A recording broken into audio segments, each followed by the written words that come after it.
ये देती बात तो सच है ना इसलिए सुप्रिया कांग्रेस सुनील के जी, लोग को हराम करने कम की से कम बदनाम करने की अर्थव्यवस्था जिस के तरह मुद्दे थोड़ा पर अगर दुनिया के तमाम मुल्कों से हम तुलना करेंगे तो उसमें हिंदुस्तान की स्थिति थोड़ी बेहतर तो नजर आएगी, वो भी तब जब कोरोना काल का इतना बुरा दौर हिंदुस्तान ने देखा और साथ ही वो 200 करोड़ वैक्सीन फ्री में सबको लगाए जाने का भी आंकड़ा बता रहे हैं कि उसमें भी तो पैसे खर्च किए ना सरकार ने और 80 करोड़ लोगों को फ्री में अनाज भी दिया जा रहा है।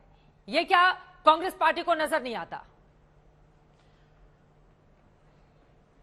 जिस चीज का ज्ञान अधकचरा हो वहां जाना नहीं चाहिए, और इसीलिए क्योंकि बाकी मुल्कों की बात यहां पर उठाई गई, मैं उसका जवाब दे देती हूं।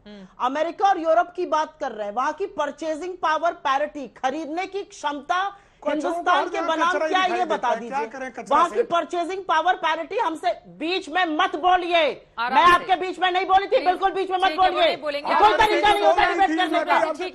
चुप कराइए, क्या तरीका है, बार बार बोल रहे हैं और कचरा गटर चुप रहिए, यही सब आप चुप नहीं कराती, आप ज्ञान देने लगती है लोगों को।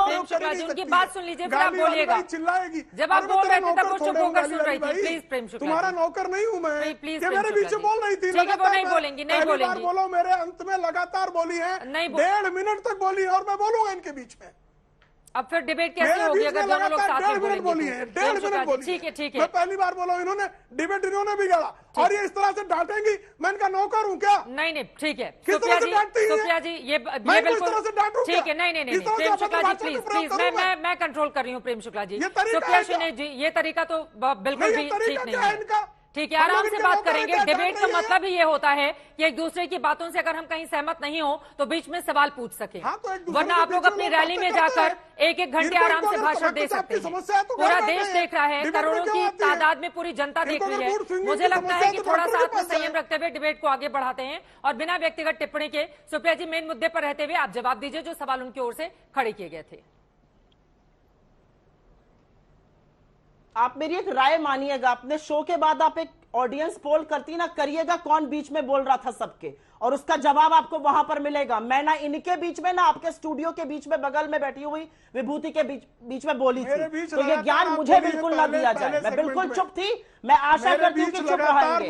और अगर आप नहीं कंट्रोल कर पा रही, you can do the debate Chitra, I can leave. अगर आप इनका माइक बंद नहीं कर पा रहे हैं तो कोई पॉइंट नहीं है ना डिबेट करने का। चित्रा, आप ज्ञान हमें देने लगती है, माइक आप उनका नहीं बंद कर पा रही है। बदतमीजी और मर्यादा हर वो तोड़ रहा है आदमी बैठकर यहाँ पर, वो लगातार व्यक्तिगत आपको सुनाई नहीं देता। समय ले लीजिए, आप दोनों लोग लड़ लीजिए, उसके बाद फिर मैं डिबेट को आगे बढ़ाऊंगी।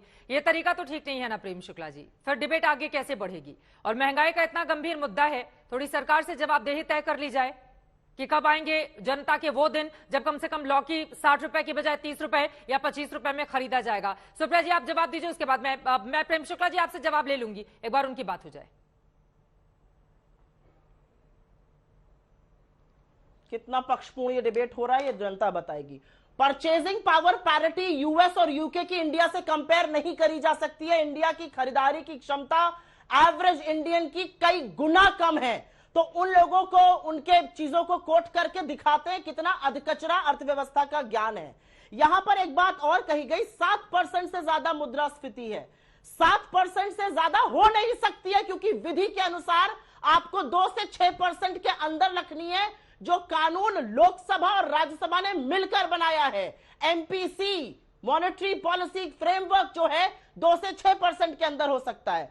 यहां पर कहा गया अलग अलग बातें, प्रत्यक्षम किम प्रमाणम।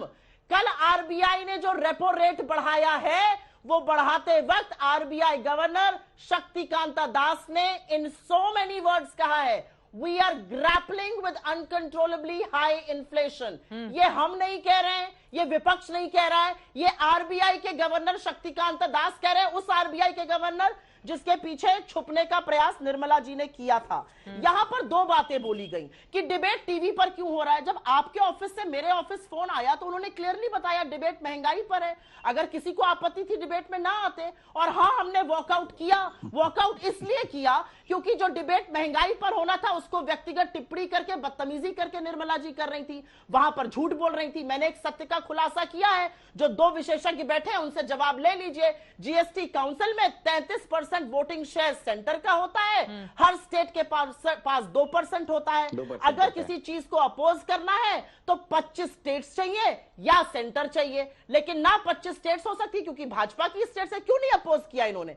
और अंतिम बात मैं अपनी कह के बिल्कुल खत्म करूंगी, ये जो बार बार कहते हैं ना 80 करोड़ को हमने फ्री का अन्न दिया, आप हमारे देश को इस स्थिति में ले आए और कोरोना के पीछे मत छिपिएगा।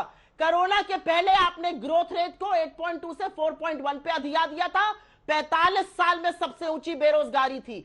आज कुपोषण में भारत नंबर 1 है दुनिया में। 2022 में आपको कुपोषण कम करना था, 2022 में हम हंगर इंडेक्स में 101 हैं, 116 देशों की सूची में बांग्लादेश और नेपाल से नीचे। शर्म आनी चाहिए आपको यहां पर आकर व्यक्तिगत टिप्पणियां करने की। व्यक्तिगत टिप्पणियां आपके लोग करते हैं। श्रीकांत त्यागी आपका आदमी औरतों को गाली देता है, ये टीवी पर आकर बदतमीजी करते हैं और आप लोग इनको कंट्रोल नहीं कर पाते। शर्म आनी चाहिए एक महिला होकर आपको, बिल्कुल शर्म आनी चाहिए, कंट्रोल करना चाहिए ऐसी बदतमीजी ये कर रही है। प्रेम शुक्ला जी, एक सेकंड। सुप्रिया श्रीनेश जी, सुप्रिया श्रीनेश जी को आप दिखाइए प्लीज। सुप्रिया श्रीनेश जी, मुझे लगता है कि जब आपस में दो नेता लड़ रहे हों तो उसका ठीकरा एंकर पर नहीं फोड़ना चाहिए।